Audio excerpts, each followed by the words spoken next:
Dnes sa pozrieme na aktuálnu investičnú možnosť, ktorá sa čoraz častejšie skloňuje aj v médiách, a to sú slovenské štátne dlhopisy. Keďže vládni predstavitelia hovoria, že aj keď ľudia na Slovensku neinvestujú, z veľkej miery ide o investície, ktoré končia v iných štátoch, napríklad na americkom kapitálovom trhu. Preto vláda chce vydaním slovenských štátnych dlhopisov podporiť to, aby peniaze ostávali v našej krajine. Mimochodom, Slovensko je jednou z mála krajín, ktorá v súčasnej dobe neponúka svojim občanom možnosť investovať do štátnych dlhopisov. Bohaté a veľmi dobré skúsenosti s vydávaním týchto cenných papierov majú mnohí obyvatelia Európskej únie. Slovenská vláda preto plánuje začiatkom marca dať do predaja štátne dlhopisy pre občanov s cieľom rozložiť zdroje financovania štátneho dlhu a zapojiť verejnosť do financovania štátu. Minister financií Ladislav Kamenický na tlačovke uviedol, že primárny cieľ tohto kroku je najmä podpora finančnej gramotnosti Slovákov. Sekundárnym cieľom je ponúknuť im bezpečnú investičnú príležitosť s atraktívnym výnosom. Takisto spomínal, že finančná gramotnosť je na Slovensku stále na veľmi nízkej úrovni.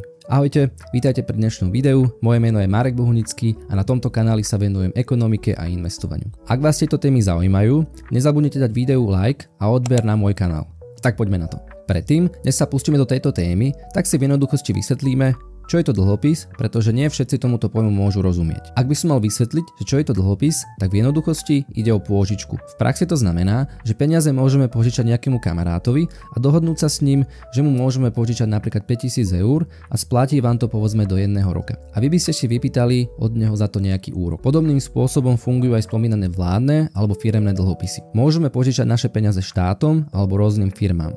Akurát, že firma má väčší predpoklad skrachovania a preto sú vládne dlhopisy bezpečnejšou možnosťou. V praxi to funguje tak, že vy ako investor poskytnete štátu alebo firme určitú sumu peňazí, za čo vám prisľúbia úrok a vrátenie celej investovanej sumy po uplynutí doby splatnosti. Možno sa teraz pýtate, prečo slovenská vláda potrebuje požičovať peniaze vo forme dlhopisov? Riaditeľ agentúry pre riadenie dlhu a likvidity pán Daniel Bičánek, ktorý tiež vystupoval na tlačovke s pánom ministrom Kamenickým, spomínal, že sekundárny cieľ tohto kroku je tento rok diverzifikovať zdroje na prefinancovanie starého dlhu a plánovaného deficitu štátneho rozpočtu. Ten je na rok 2025 celkovo približne 12 miliárd eur. Samozrejme, táto plánovaná emisia dlhopisov bude len vo výške 400 miliónov eur, čiže pokrie naozaj len veľmi malú časť tohto štátneho deficitu. Len pre dovysvetlenie pre laikov. Tých 12 miliárd eur, o ktorých hovoril pán Bičánek, nie je nový dlh, ale ide o sumu potrebnú na refinancovanie existujúceho štátneho dlhu a pokrytie plánovaného deficitu štátneho rozpočtu na rok 2025. Ďalej na spomínanej tlačovke padla od jedného z novinárov otázka, ktorá znela asi nejak takto. Na čo budú použité tieto peniaze, ktoré ľudia zainvestujú do týchto dlhopisov? Pán Bičánek na to odpovedal, že v zmysle platnej legislatívy budú použité výhradne na pokrytie štátneho dlhu. Mimochodom, existuje na to aj zákon, ktorý presne definuje, na čo môžu byť tieto peniaze použité. Ide o zákon číslo 523 z roku 2004 zbierky zákonov. Vzhľadom na súčasnú ekonomickú situáciu na Slovensku a rôzne názory na dôveru v štátne financie je dôležité dôkladne zvážiť, či je takáto investícia pre vás vhodná. V tomto videu si preto prejdeme základné informácie o týchto dlhopisov, ich parametre, výhody, riziká a postup, ako ich môžete získať. Nasleduje ďalej otázka, ktorú si kladia mnohí. Má zmysel vôbec požičovať peniaze štátu, v ktorom vládne nepokoj a je rozhádaná celá vláda? Ak by sme predsa aj ako investori mali obavy, či náš štát nie je príliš rizikový a obávali sme sa, či neprídeme o peniaze, môžeme sa pozrieť na výhliadky ratingových agentúr, ktoré hodnotia, ako rizikovo nás ako štát vnímajú. Hodnotenie Slovenskej republiky zo strany týchto agentúr má vplyv na úrokové sadzby vydávania štátnych dlhopisov. Vysoký rating Slovenska zvyšuje dôveru investorov v stabilitu slovenskej ekonomiky, vďaka čomu sú ochotní požičiavať Slovensku za nižší úrok. Ak sa pozrieme na aktuálne posledné hodnotenie týchto agentúr, tak vidíme, že naša krajina má rating A-, čiže naša krajina je považovaná za relatívne spoľahlivého dlžníka, ale s určitými rizikami. Keďže rating A- nie je najvyšší, Slovensko musí ponúkať o niečo vyššie úroky na svojich štátnych dlhopisoch, aby prilákalo investorov. Pravdepodobnosť, že Slovensko nesplní svoje finančné záväzky, je nízka, ale vyššia ako je u krajín s vyšším ratingom. Poďme sa teda konečne pozrieť už na konkrétnu ponuku štátnych dlhopisov, ktoré začne slovenský štát vydávať už 3. marca v roku 2025. Aktuálne je známe, že budú dostupné dva typy štátnych dlhopisov. Prvý dlhopis má názov Investor a má splatnosť 2 roky a ročný výnos 3%.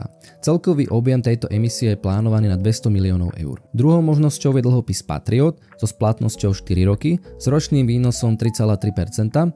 pri objeme celkovej emisie 200 miliónov eur. Celková emisia oboch typov dlhopisov bude teda 400 miliónov eur. A ak bude ponuka pre ľudí lákavá a predajú sa všetky dlhopisy, môžu ponuku navýšiť ešte o ďalších 100 miliónov eur. Ak by sme sa pozreli na výhody investovania do štátnych dlhopisov, tak som identifikoval tieto súvislosti. Štátne dlhopisy majú fixné úrokové sadzby, poskytujú garantovaný úrok počas celej doby splatnosti. Výnosy z týchto dlhopisov sú oslobodené od dane z príjmu pre fyzické osoby. Pri nákupe na primárnom trhu prostredníctvom vybraných bank nebudú účtované žiadne poplatky ani odvody, ale na sekundárnom trhu bude účtovaný určitý poplatok. Aby nebolo všetko len také pozitívne, identifikoval som aj možné riziká spojené so štátnymi dlhopismi. Prvé riziko je miera inflácie. Ak inflácia bude vyššia, reálna hodnota vašej investície prestáva dávať význam, keďže reálny výnos bude nižší ako miera inflácie. Druhou nevýhodou môže byť to, ak by ste dlhopis predčasne splatili, tak ho musíte predať na sekundárnom trhu a to je spojené s určitými poplatkami. Tretia nevýhoda je tá, aj keď je pravdepodobnosť nesplatenia záväzkov štátom nízka,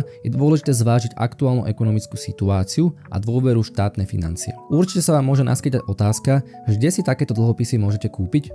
Tým, že Ardal spolupracuje s viacerými inštitúciami, tieto štátne dlhopisy budú dostupné prostredníctvom 5 vybraných bank. Prvá banka, kde si ju môžete kúpiť, je ČSOB, Slovenská sporiteľňa, Tatra banka, Unicredit Bank a VUB banka. V bežnej praxi nákup dlhopisov bude fungovať asi tak, že pôjdete do banky, poviete, že máte záujem kúpiť si takýto dlhopis, oni vám otvoria majetkový účet, spíšete pár dokumentov a potom pošlete peniaze a vy získate na výmenu dlhopis so spomínanými podmienkami. Predaj takýchto dlhopisov začne už 3. marca a potrvá do 31. marca v roku 2025 alebo do vypredania emisie.